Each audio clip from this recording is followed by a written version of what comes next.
always had a thing for wanting to learn classical music. That's not what Afro-American guys do as children. So it was a lot of ridicule because I used to listen to classical music. There was a classical radio station I used to listen to. As a kid, I can remember the name Mendelssohn and Chopin, my favorite.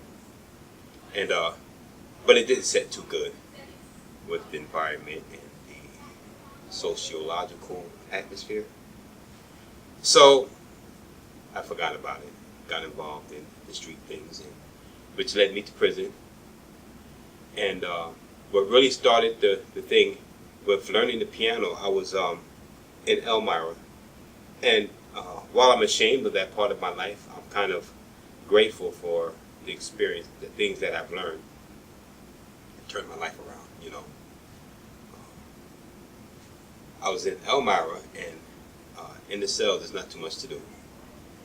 And I started having dreams of playing the piano. I used to have maybe 5 nights out of the week, you know, I'm playing the piano in front of a bunch of people, you know, and I didn't have any friends or family that was corresponding with me because of the choices I made.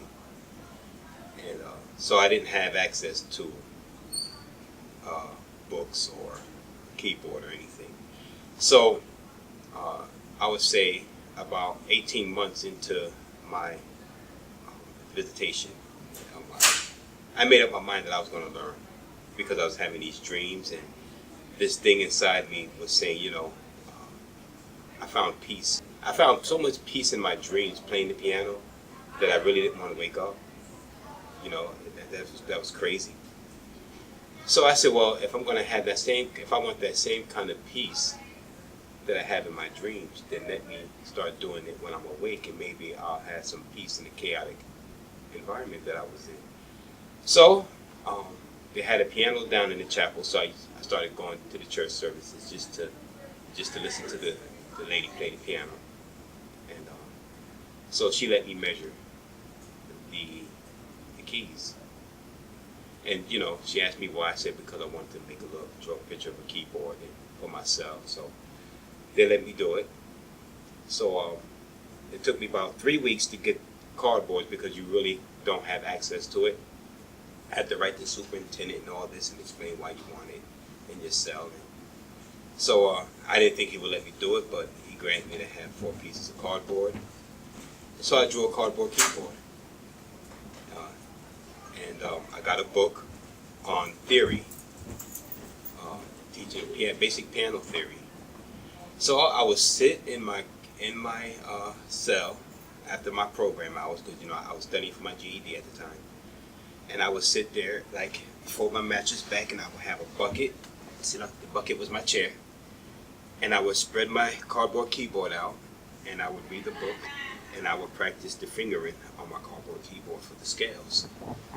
And then I would have to go back down to the church to get the tone, so I can kind of imagine the tone as I'm pressing, you know, my piano.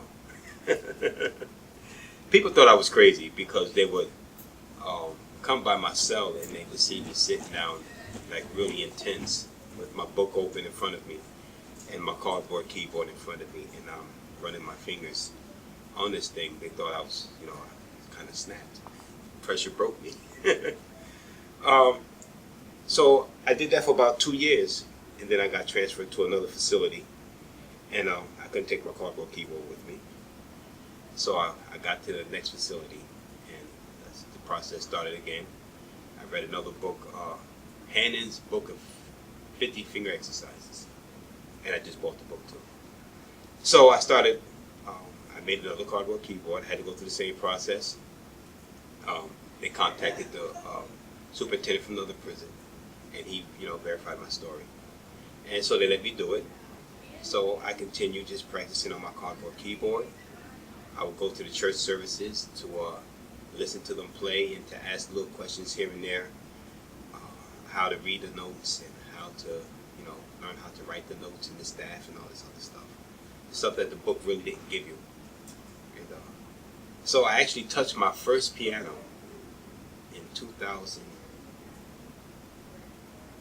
10, I was able to go down there for 20 minutes every other day just to run my scales. And that's what started. I just started running my scales. You know, I didn't have an instructor. I still didn't have a keyboard. You know, to have you can have an instrument, either a guitar or a keyboard. I couldn't afford neither one. So, but that started me with this desire to play, because I believe that that's what I'm supposed to be doing. I might have started late, but I'm doing it now.